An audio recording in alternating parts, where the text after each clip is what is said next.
Okey, cerita untuk hari ni mungkin lain sikit daripada yang lain, di mana aku nak share juga untuk kepentingan semua. Mungkin tak jadi kat korang, tapi boleh jadi kat family korang, kawan-kawan ataupun orang-orang yang tersayang. Okey, ini yang dinamakan hydroplaning atau aquaplaning, di mana kereta kita akan lose control apabila air bergenang di atas jalan dan kita lalu dengan laju. So, inilah yang terjadi. Baik, aku akan beri penerangan sikit kenapa ini terjadi. Okey, ini dinamakan hydroplaning atau aquaplaning. Ianya sering terjadi pada kereta-kereta yang berkelajuan tinggi yang melalui jalan yang basah ataupun ada air. Contohnya macam ni, grafik ni dah jelaskan. Air bila ada dekat atas jalan dan kita lalu dengan laju menyebabkan tayar kita akan lose grip dengan jalan. So kita tengok, air akan membuatkan kereta kita terangkat, membuatkan kita lost control. Belok kanan, belok kiri, belok kanan, belok kiri, nak elak sesuatu tak boleh walaupun pada seleko. Kalau korang perasan dekat tayar kereta dia ada longkang-longkang kecil tau. Dia sebenarnya bukan longkang-longkang biasa. Longkang-longkang ni menyebabkan air akan di splash out daripada tayar, menyebabkan tayar kita akan dapat grip semula dengan jalan. Biasanya dia akan terjadi macam dalam video ni korang nampak, air akan di splash out. Bahasa mudah dia, logik tak untuk korang penuhkan air satu baldi dalam masa 1 saat? Macam itulah contohnya kalau kata kita bawa laju dekat kawasan yang licin dan air yang banyak di atas jalan. Sudahnya kereta korang jadi macam ni. Aku pernah terjadi macam ni, tapi mujur alhamdulillah aku tak jadi apa-apa. Minta simpang untuk semua tak jadi apa-apa.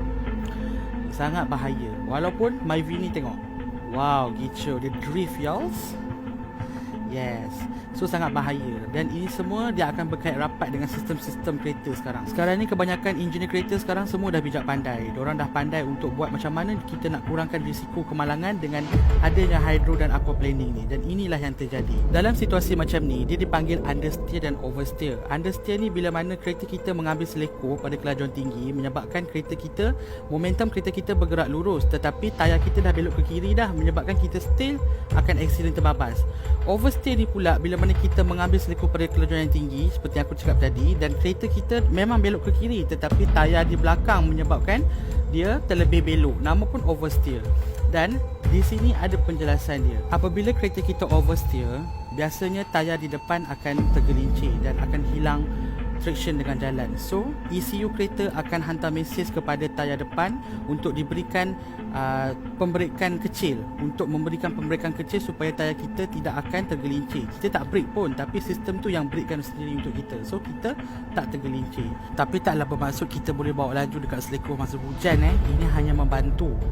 Untuk understeer pula, momentum kereta kita takkan bergerak lurus walaupun kita belok. Understeer bila kita belok, kereta tetap belok, tetapi tayar belakang yang akan tergelincir disebabkan hilang loose grip dengan jalan. So, seperti biasa, ECU kereta akan hantar mesej kepada tayar depan untuk diberikan pemberikan kecil supaya tidak terjadi oversteer dan understeer, dan tayar belakang juga akan diberi pemberikan kecil supaya tidak tergelincir.